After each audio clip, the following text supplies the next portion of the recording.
All right, our next speaker, like I said, we've been talking, I've been learning a lot, is an old Catholic priest. All right, y'all please give it up, give it up, give it up, give it up for Reverend Merrick Moses.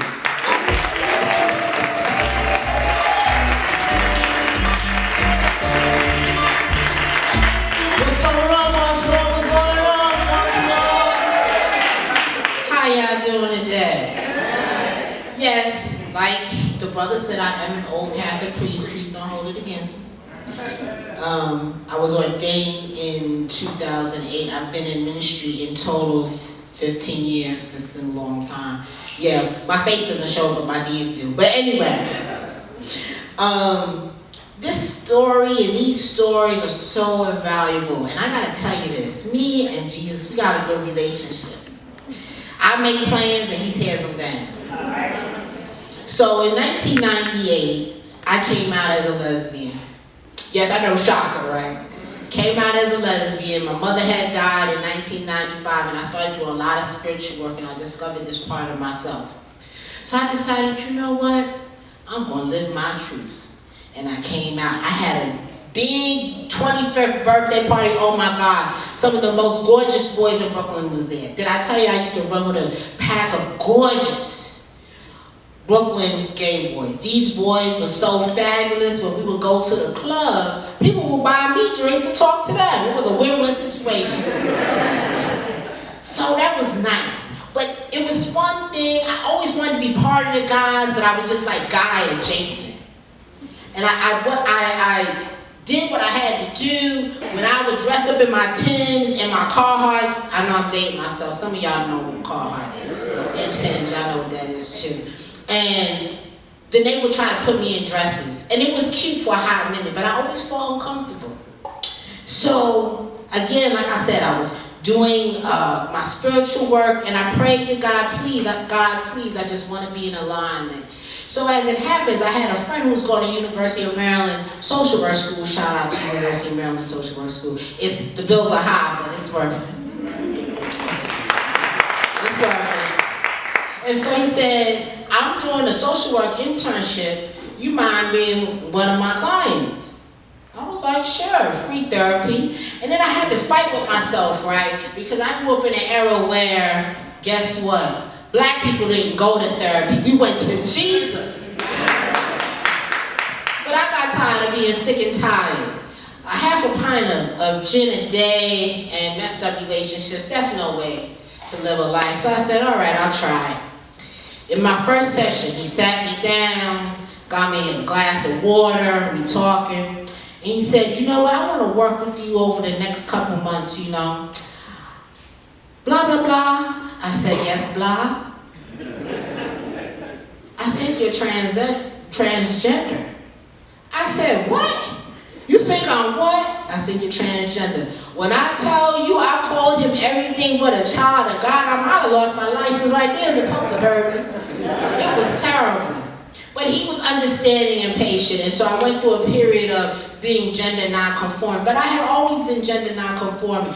I mean, in the late 80s and early 90s, my father would come to me like, where's my jacket? Yeah, my jacket. Where's the tie that I had? I just bought. You got it? That was my father. I would steal his clothes. You know, it was a time of TLC, so I could get away with some stuff. Now, all of them, I got away with some of the stuff.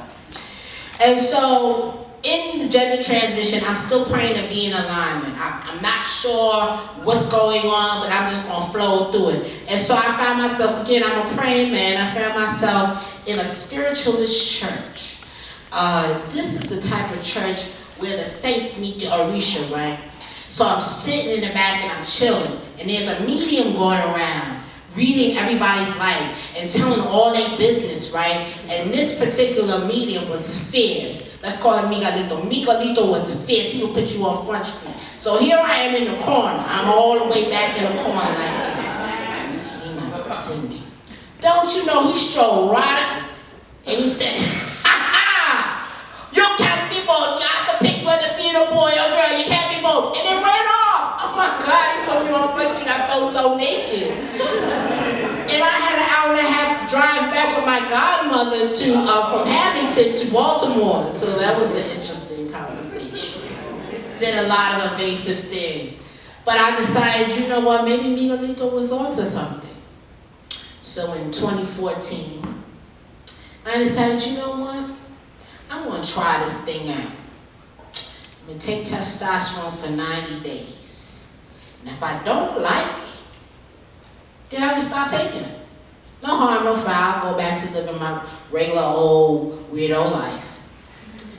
So, as I'm going through this process, I started feeling good. I'm 40 years old, but I feel like I'm 19. This thing got some legs to it now. And while I'm in this space, I started reflecting in my prayer. And I remember a time, circa 1982, 1983, I was either 8 or 9 years old, and I'm sitting with my mother watching Donahue. And again, I'm dating myself. Donahue was Oprah before Oprah, and then Oprah chased his ass off the air. So I saw, the first ever trans person I saw was on Donahue. So I'm looking, and this person is talking, and something in me connected with that person. I didn't have words. See, a lot of this terminology that we have now that the young people use, we didn't have that back then. There was no words for it. So I'm sitting here and I'm like, wow. And I said to my mother, I said, Mommy, you ever want to be a man? She looked at me and she said, hell no, I never want to be no rusty ass man. And so that was the end of that. That shut me down for a long time. That's why it took me to the age of 40 to make my transition. But this is the thing too, because most of the time when you do transition, you do have to undergo some therapy. I'm gonna tell y'all this. They need to put some type of warning label on these therapies. Caution, you will not know everything or learn everything in therapies. There's just some shit we won't tell you. There's shit they won't tell you. And guess what they didn't tell me? About orientation expansion. So it's 2017. I'm feeling good, I'm feeling 19. But then I noticed these boys around me started looking like snacks. Good snacks. Extra plenty healthy snacks. And I said, well, what the hell is going on? I didn't sign up to be a man to be a faggy. Really? Really, Jesus? And he was like, ha, ha, ha, ha. Yeah, I got you now. And I said, you know what, God? You said the truth would set me free. What is this about? And what he put on my heart was the truth that you thought you were is not what you thought. The truth that I know you are, I'm putting in you. I am, so you are. And so through this space and through this time, I've been able to cultivate a level of self-acceptance. But you know what? There's always more, and so I remain optimistic.